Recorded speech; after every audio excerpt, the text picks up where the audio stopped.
The neon sign of the rusty spoon flickered, buzzing like a dying insect against the relentless rain. Inside, the air smelled of stale coffee and desperation. Isolde Winter stared at the receipt in her trembling hand. The bill was $45.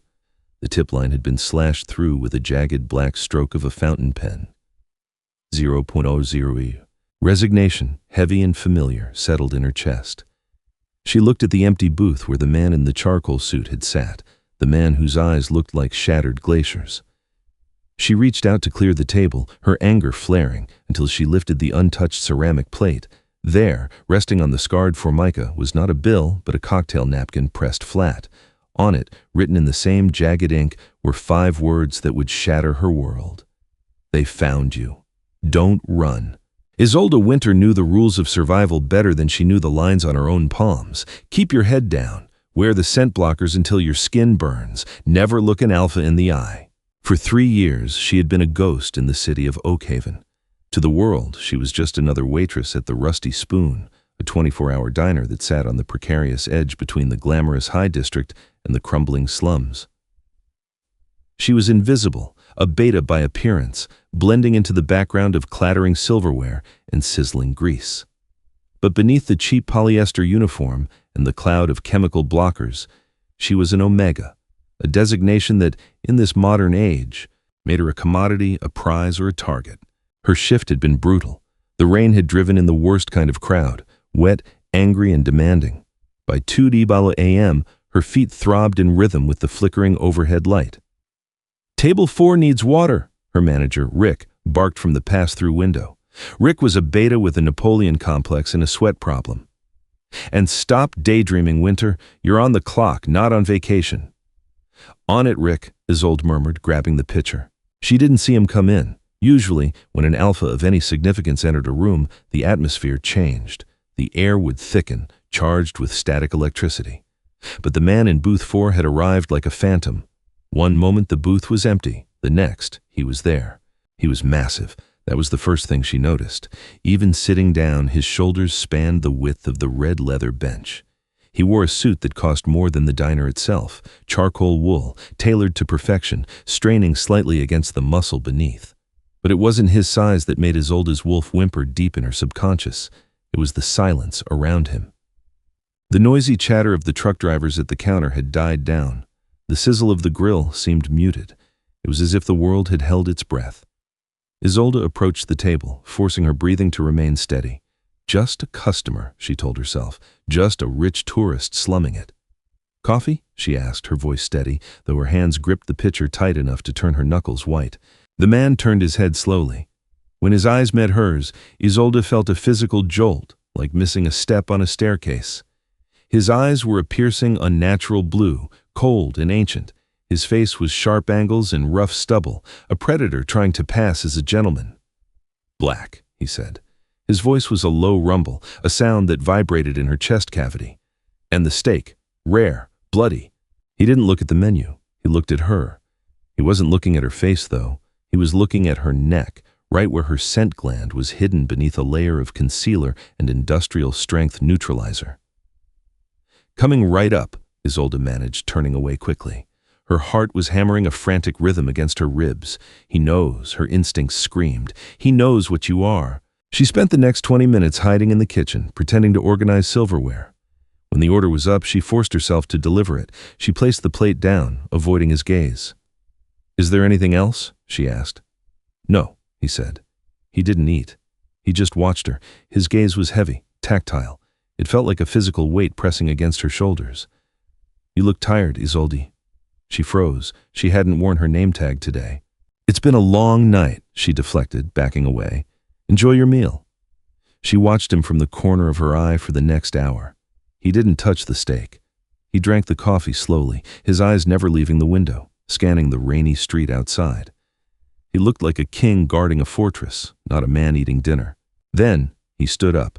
The movement was fluid, lethal grace. He threw a few bills onto the table for the food, scribbled on the receipt, and walked out into the rain without an umbrella. The bell above the door didn't just jingle, it tolled. Isolde rushed to the table, relief washing over her. He was gone. She just needed to clean up and go home to her brother, Leo. She picked up the receipt, expecting the usual 10 or 15%. The bold Dairuo Maru stared back at her. It felt like a slap in the face, a petty, cruel insult from a man who wore a watch worth a mortgage.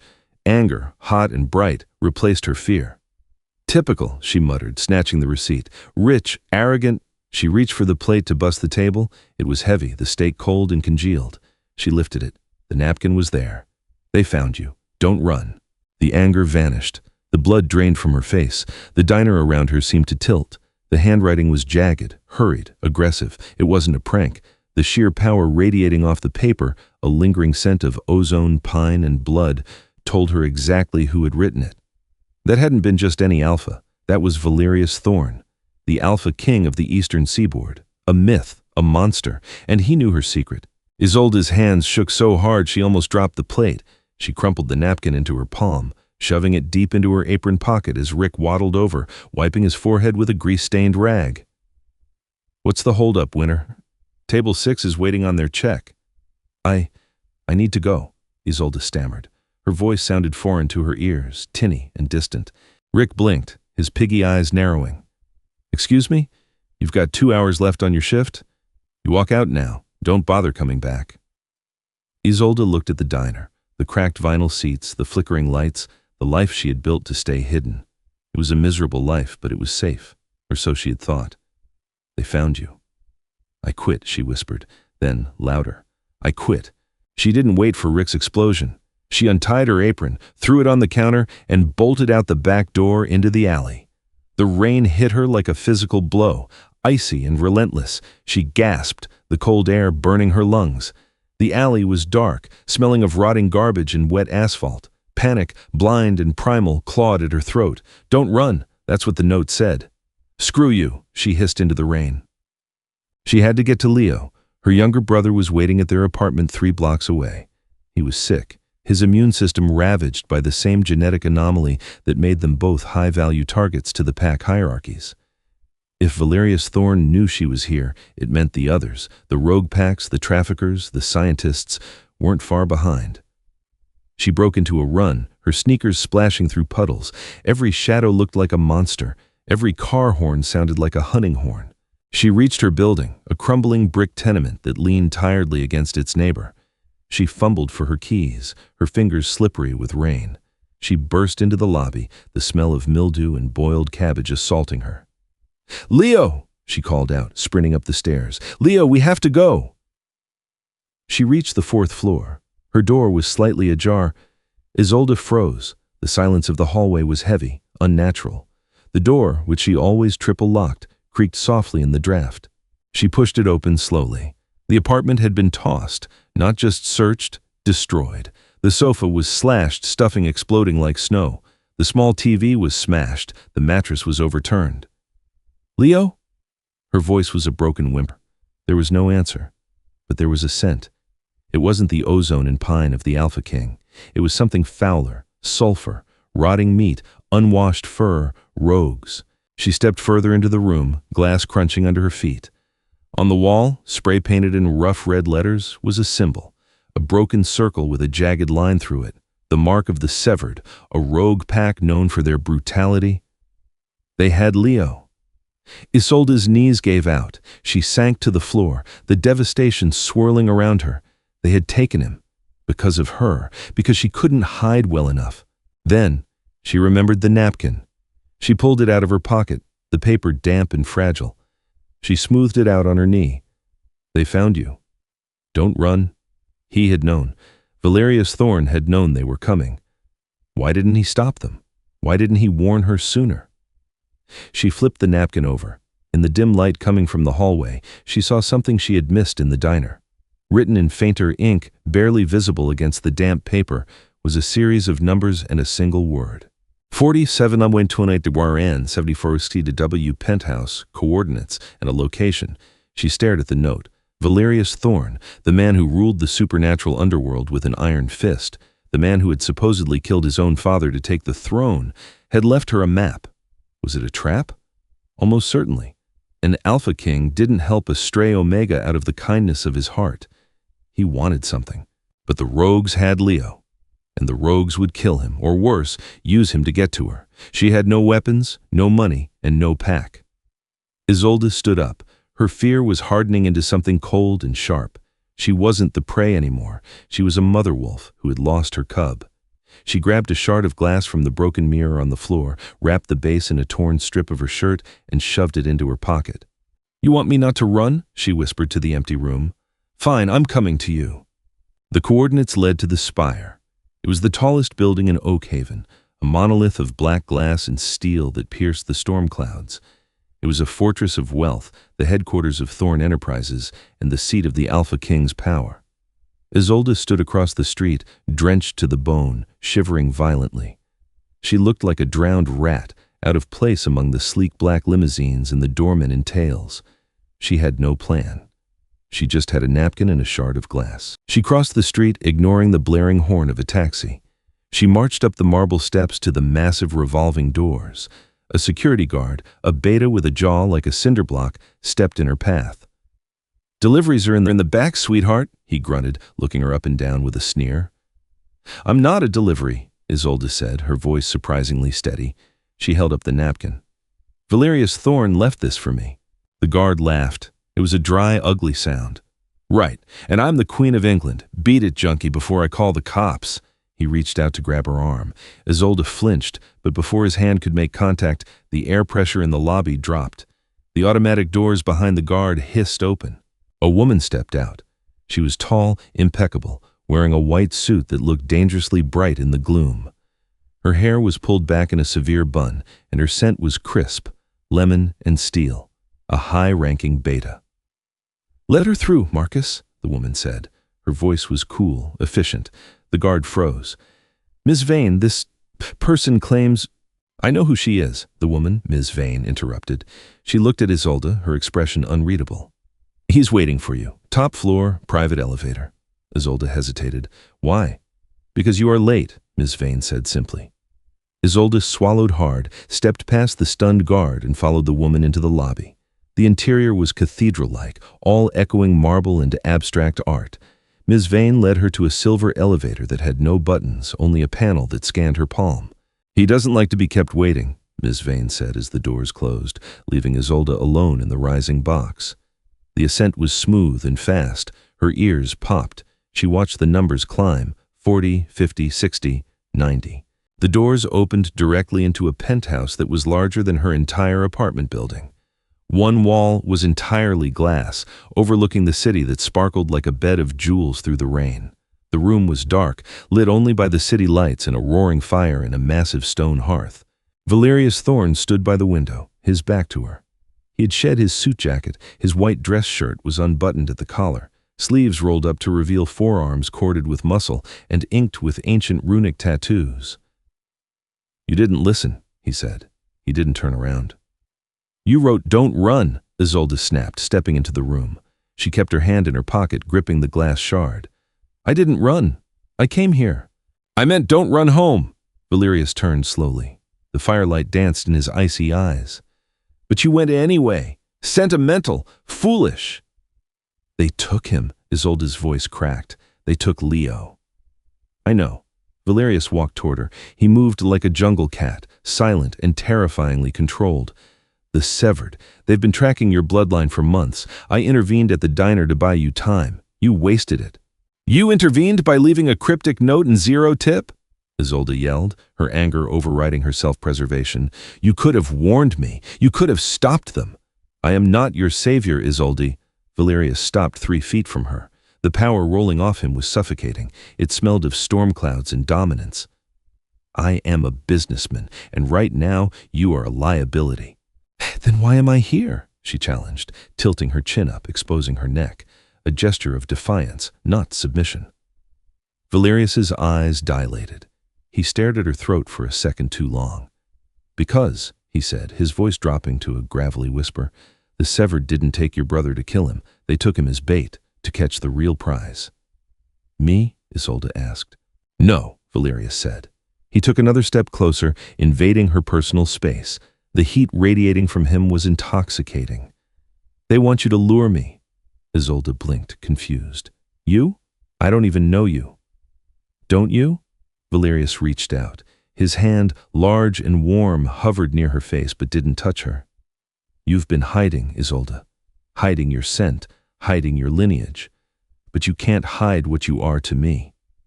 And what am I to you? She breathed, her heart racing so fast it hurt. A problem, he said softly. And perhaps the only weapon I have left. Suddenly, the glass wall behind him shattered. Valerius moved with supernatural speed. Before the first shard hit the floor, he had tackled Isolde, covering her body with his own as they crashed behind the heavy leather sofa. Gunfire erupted, tearing through the luxurious room.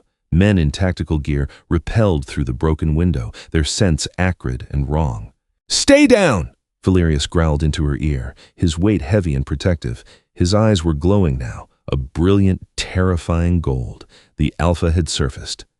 And for God's sake, this time, listen to me. Isolde lay beneath the Alpha King, the smell of gunpowder and rain mixing with his scent. She realized with a jolt of terror that the note on the napkin wasn't the end of the story. It was just the invitation to a war.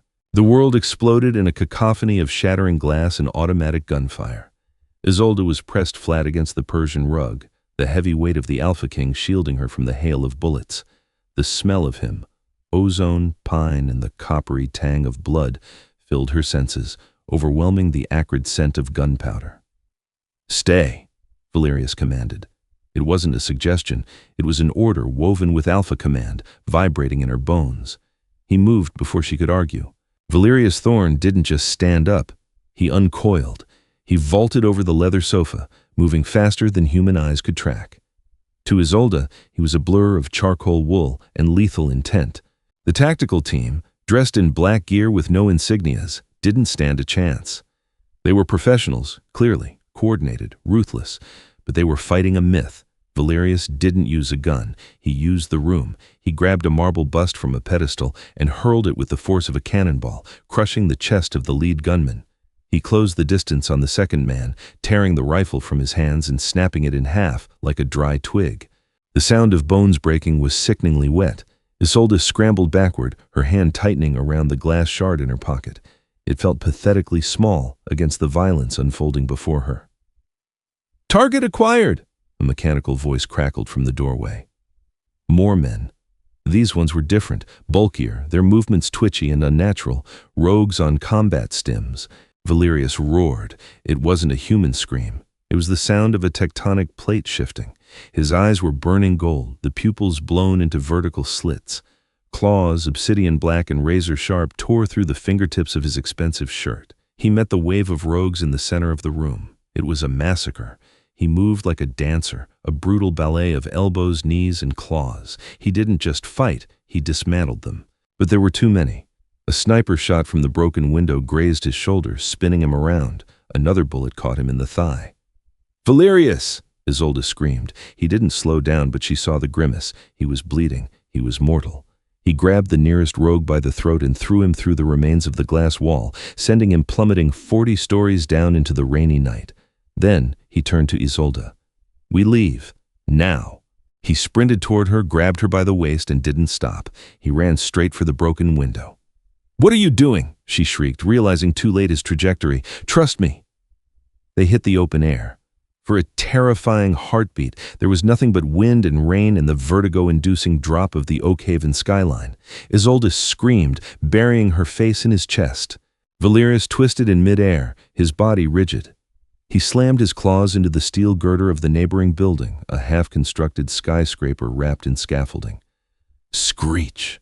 Sparks showered them as they slid down the steel beam, slowing their fall with jarring, bone-rattling force. They dropped 10 feet, 20, before Valerius swung them onto a wooden construction platform. He collapsed, his breathing ragged. Blood was soaking through his white shirt, turning it a gruesome crimson.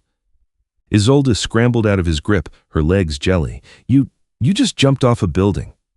Valerius looked up, his golden eyes fading back to that icy blue. He wiped blood from his lip with the back of his hand. "Elevator takes too long." He tried to stand and stumbled. Isolde instinctively reached out, catching his arm. He was burning up. His skin felt like a furnace. "You're hurt," she said, her voice trembling. "Silver bullets," he gritted out, looking at his thigh. "Standard issue for hunting royalty. We need to keep moving." They'll have drones in the air in 3 minutes. Where can we go? My apartment is compromised. Your penthouse is a war zone. Valerius looked at her, his expression unreadable. The underground. It's the only place the High Council's cameras can't see. The underground, Isolde recoiled. That's rogue territory. That's suicide. It's suicide to stay here, Valerius growled. He gripped her shoulder, his fingers digging in. Your brother is down there, Isolde. The severed don't operate in the sky. They operate in the dirt. If you want to find him, we have to descend. Isolde looked at the blood on his shirt, then at the desperate determination in his eyes. He wasn't just an Alpha King. He was a man cornered, and he was her only shield. Lead the way, she whispered. The underground wasn't a metaphor. It was the old subway system of Oak Haven, abandoned 50 years ago when the monorails were built, now repurposed into a labyrinthine city for the unwanted. It smelled of damp earth, rust, and old magic. They had walked for an hour through access tunnels to avoid the streets. By the time they reached the reinforced steel door of Valerius's safe house, an old maintenance bunker converted into a fortress, Valerius was leaning heavily on Isolde. He punched a code into the keypad with bloody fingers. The door hissed open. The interior was stark but stocked. Medical supplies, weapons, preserved food. Valerius limped to a metal table and swept everything off it with a crash. He hoisted himself up, ripping his shirt open. The wounds were ugly. The silver was preventing his natural healing. The flesh around the bullet holes was black and bubbling. In the cabinet, he rasped, pointing. Forceps, whiskey, matches. Isolde moved on autopilot. She grabbed the supplies. Her hands, usually so steady when carrying trays of drinks, were shaking. I can't do this, she said, staring at the wound in his shoulder. You have to, Valerius said. If the silver stays in, it poisons the blood. I'll go septic in an hour. He took the bottle of whiskey, uncorked it with his teeth, and took a long swig. He poured the rest over the wound. He didn't scream, but a low guttural growl vibrated in his throat. His muscles seized, cords of tension snapping tight. Do it, he commanded. Isolde took a breath, held it, and dug the forceps into the bullet wound. It was the longest 10 minutes of her life. The sound of metal clicking against bone, the smell of singed flesh when he made her cauterize it. It was a nightmare. But she did it. She bandaged him up, her hands stained with the blood of a king. Valerius slumped back against the wall, pale but breathing easier. The fever heat radiating from him had dialed down. Isolde went to the small sink in the corner and scrubbed her hands until they were raw. Why? She asked, her back to him. Why what? Why me? She turned around, water dripping from her fingers. You said I was a weapon. You said my bloodline matters. I'm a waitress, Valerius. I serve coffee to truckers. My parents were nobodies who died in a car crash. Valerius opened his eyes. They were weary, stripped of their usual arrogance. Your parents weren't nobodies, Isolde. They were the Winters, the keepers of the truce. Isolde frowned. That's a fairy tale. The truce was broken 100 years ago. The truce was broken because the keepers were hunted down, Valerius corrected, by my father. The silence in the bunker was deafening. Your father killed my family. My father killed everyone who threatened his power, Valerius said, his voice devoid of emotion. He hunted the Winters because your blood carries the enzyme, the Pax. It's a genetic marker that, when activated, emits a pheromone that neutralizes alpha aggression. It forces submission, not through fear, but through peace. Isolde stared at him, horror dawning. That's why I have to wear the heavy blockers, why my scent is different. It's why you're dangerous, Valerius said. An Omega who can command an Alpha to stop, who can strip a king of his rage. You are the only thing on this earth that can put a leash on a monster like me. He sat up straighter, wincing. The Severed know this. They have your brother. They'll test him. If he has the marker, they'll synthesize it. They'll use it to enslave every Alpha in the city, or worse, destroy the hierarchy entirely and let chaos reign. But if they have you, I'm stronger, she whispered. You're pure, he said. Your brother is a carrier. You are the source. If they get you, Oak Haven falls, and I lose my crown. Is that all this is? Isolde asked, a bitter laugh escaping her lips. Protecting your crown? Valerius looked at her, really looked at her. His gaze traveled from her wet, matted hair to her defiant chin, down to her hands that had just saved his life. It started that way, he admitted, his voice low. When I sat in that booth, I intended to verify you and then cage you somewhere safe until the threat was gone. And now?" He stood up. He was still hurt, but the power was returning, filling the small room. He walked over to her, stopping inches away. He towered over her, but for the first time, she didn't feel small. She felt magnetic. "Now?" he murmured, reaching out to tuck a stray lock of hair behind her ear. His fingers brushed her skin, sending a shiver down her spine that had nothing to do with fear.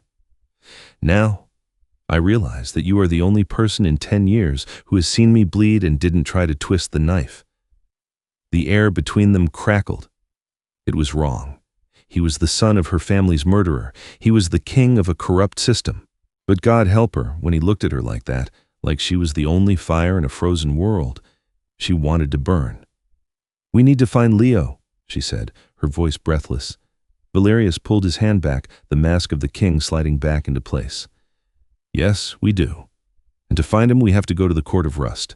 The Court of Rust was located in the deepest part of the subway tunnels, a cavernous junction where 5 lines met. It was a shantytown built of scrap metal and neon lights, populated by the outcasts of supernatural society, witches who had lost their covens, shifters who couldn't control their changes, and information brokers who would sell their own mothers for a dram of liquid luck. They wore hoods.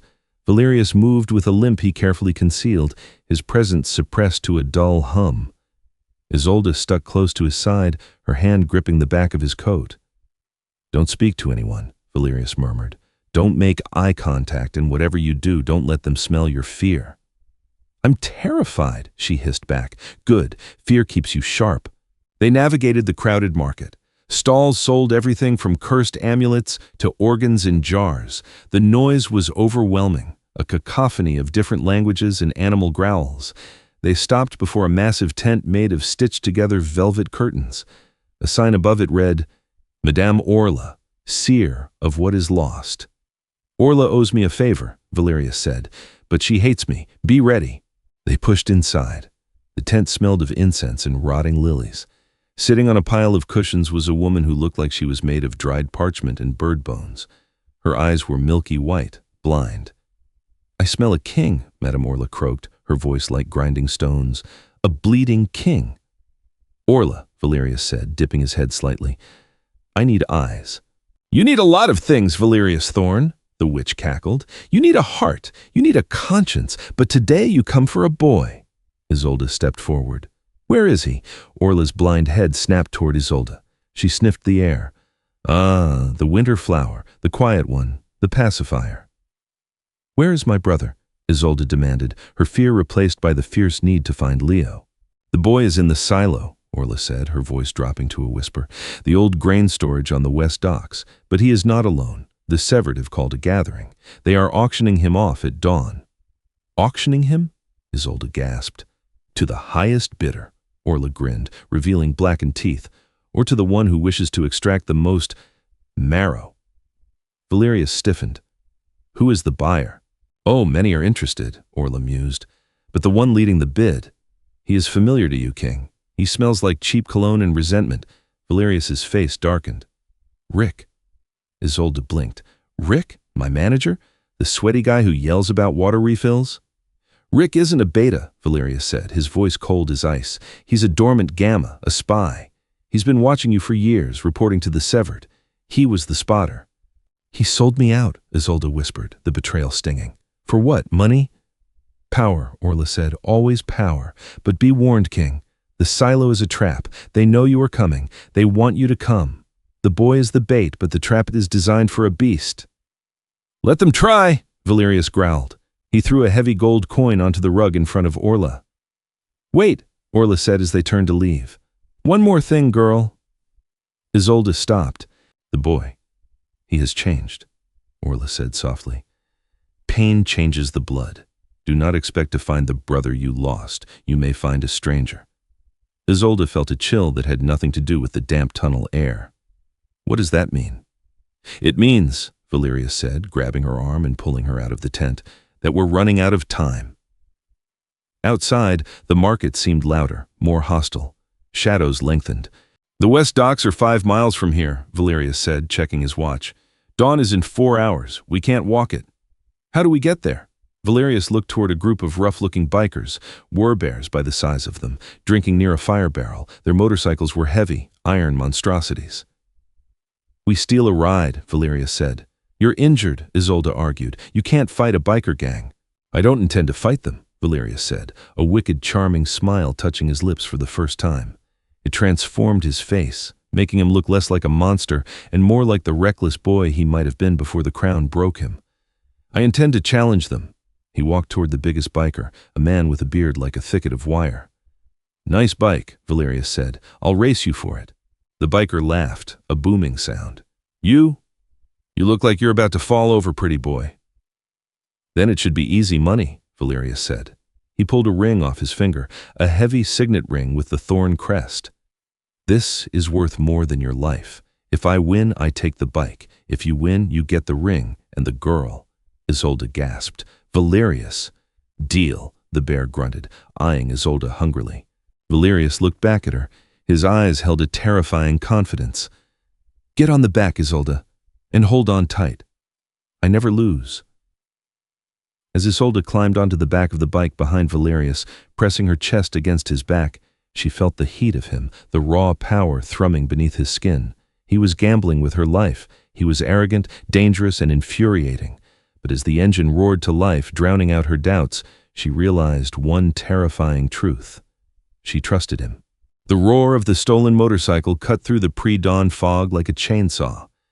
Valerius Thorne drove as he fought, with calculated recklessness. They drifted around the rusted shipping containers of the west docks, the rear tire kicking up gravel and wet sand. He killed the engine a block away from the silo. The silence that followed was heavy, broken only by the lapping of oily water against the pier. Valerius dismounted, wincing. His shirt was ruined, soaked in blood and grease, but his posture remained rigid. He was running on adrenaline and pure alpha stubbornness. Stay behind me, he ordered, his voice rough. Isolde shook her head, stepping up beside him. No. Leo is my brother. I'm not walking in your shadow, Valerius. I'm walking with you. Valerius looked at her, surprised by the steel in her tone. A flicker of respect passed through his icy gaze. Then walk carefully, Isolde. The silo was a cathedral of industrial decay. Inside, arc lights hissed, casting long, violent shadows. A makeshift arena had been cleared in the center, surrounded by bleachers filled with the dregs of the underworld, rogues, traffickers, and thrill-seekers in velvet masks. In the center of the ring stood a reinforced glass cage. Inside was a boy. Leo, Isolde choked out. He looked terrible, pale, gaunt, shirtless, with electrodes taped to his chest. But his eyes were pitch black. There was no recognition in them as he paced the small cell like a trapped animal. Rick stood on a platform above the cage, a microphone in his hand. He looked different. Gone was the sweaty diner manager. He wore a sharp white suit and his scent was pungent with arrogance. Ladies and gentlemen, Rick boomed, his voice echoing off the metal walls. We have tested the blood. We have refined the serum. What you see before you is not just a boy. It is the end of the alpha hierarchy. Bid now, and you don't just buy a slave. You buy a god killer. He's insane, Valerius growled. He's not just selling Leo. He's selling a weaponized version of your genetic anomaly. We have to stop him, Isolde whispered. I'll take the guards, Valerius said, his eyes beginning to glow that terrifying gold again. You get to the cage controls on the left pillar. Valerius, she grabbed his arm, you're hurt. You can't take them all. He leaned down, his forehead resting against hers for a fleeting second. For you?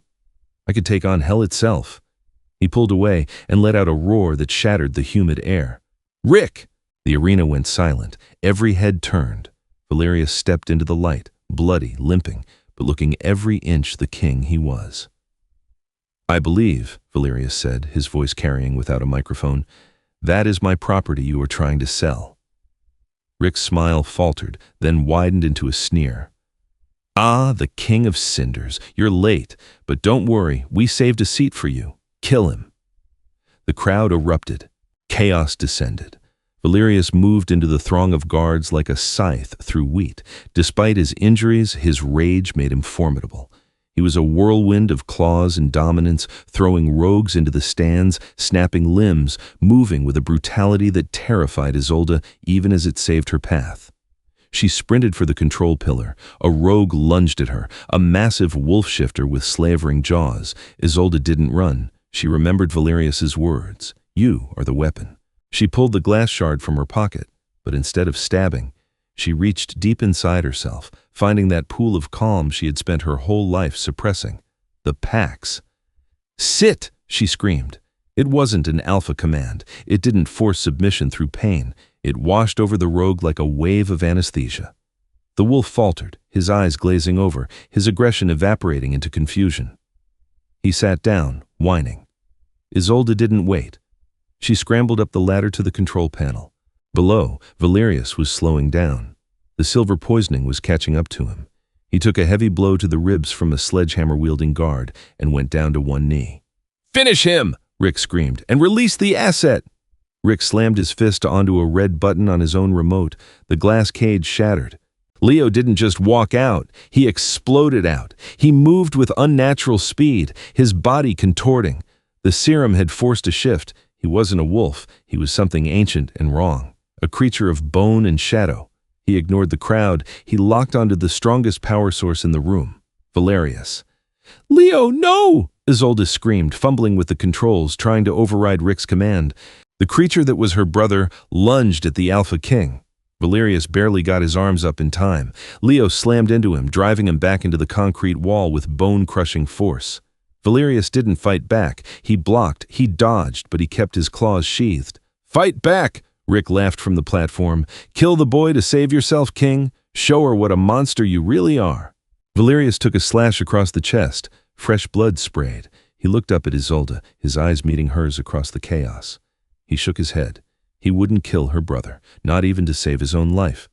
Isolde's heart shattered and reformed in that instant. She abandoned the controls. She jumped from the platform, landing hard in the sawdust of the arena. She ran toward them. The air around her began to shimmer. The blockers she wore, the concealers, the scent dampeners, burned away under the sheer force of her distress. Her true scent released. It didn't smell like prey. It didn't smell like a mate. It smelled like winter rain, like the silence after a snowfall, like peace. Enough! The word didn't just echo in the room. It echoed in the minds of everyone present. The command hit the arena like a physical shockwave. It wasn't the crushing gravity of an alpha's order, which forced obedience through fear and pain. This was different. It was a sudden, absolute vacuum of rage. It was the feeling of walking out of a hurricane into a soundproof room.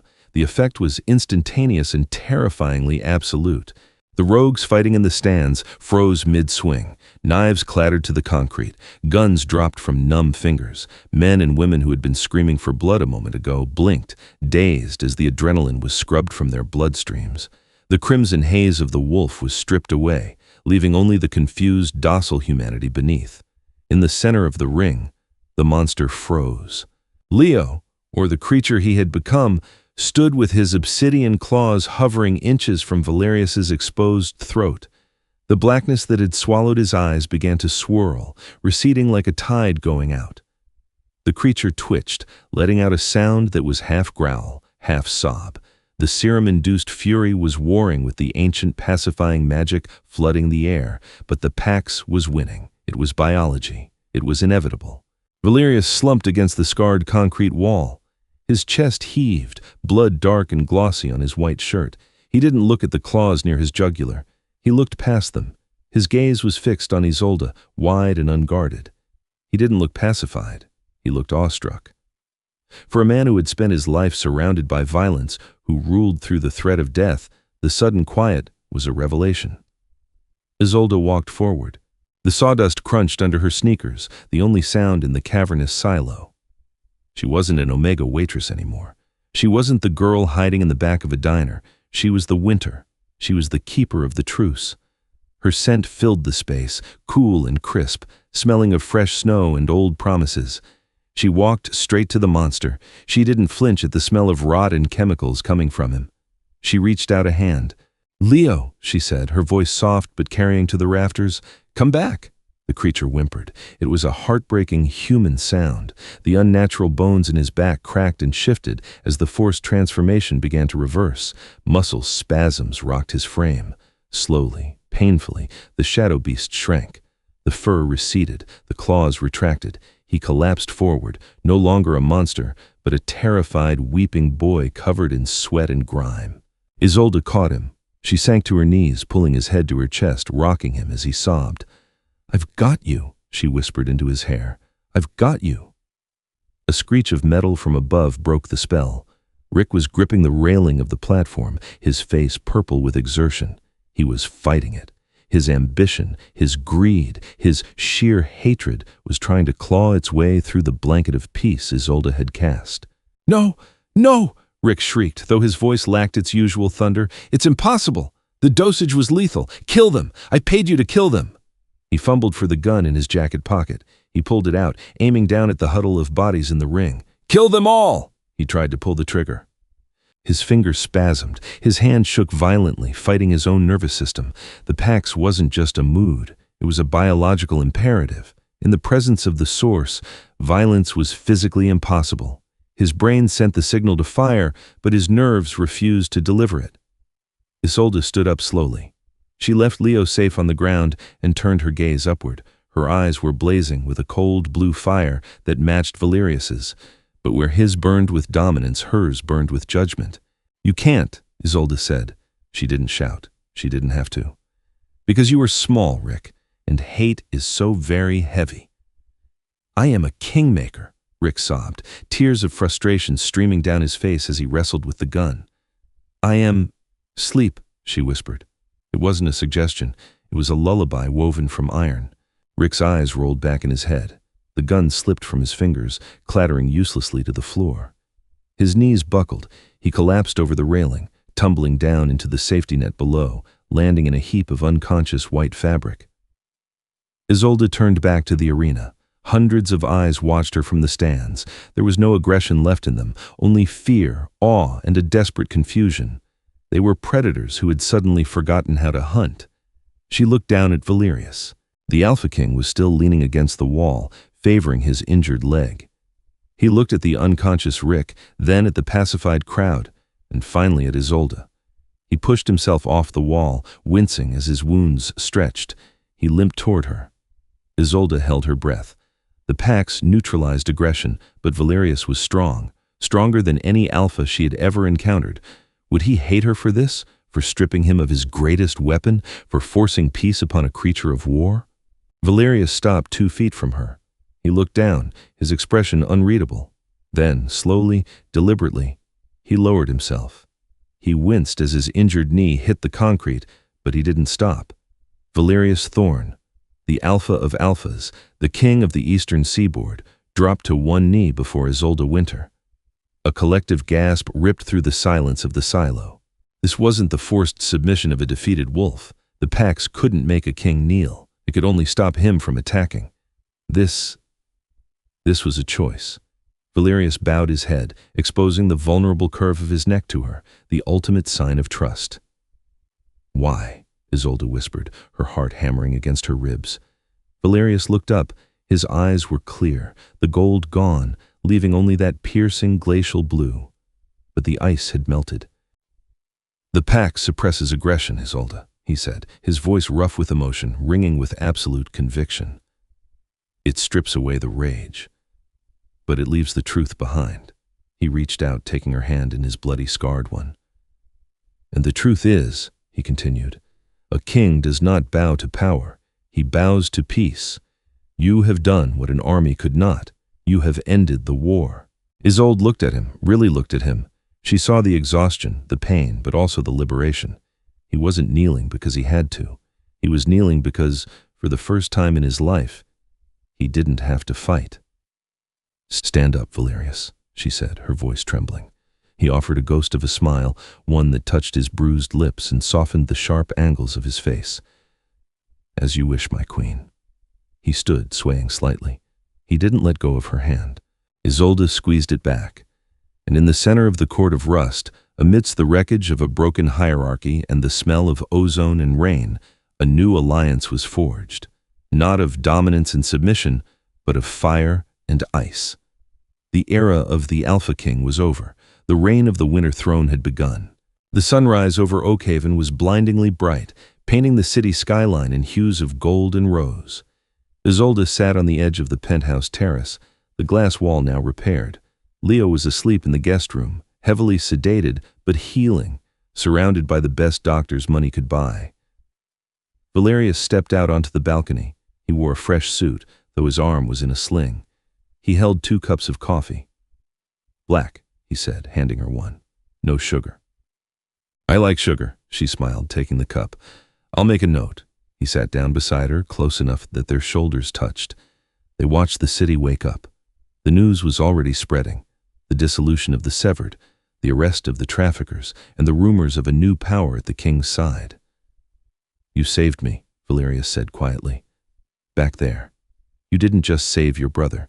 You saved me from becoming my father." "You were never your father," Isolde said. She reached into her pocket and pulled out a crinkled, blood-stained napkin. "A bad man wouldn't have left a warning, or a map."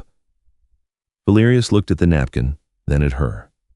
He took the paper from her fingers and let it catch the wind.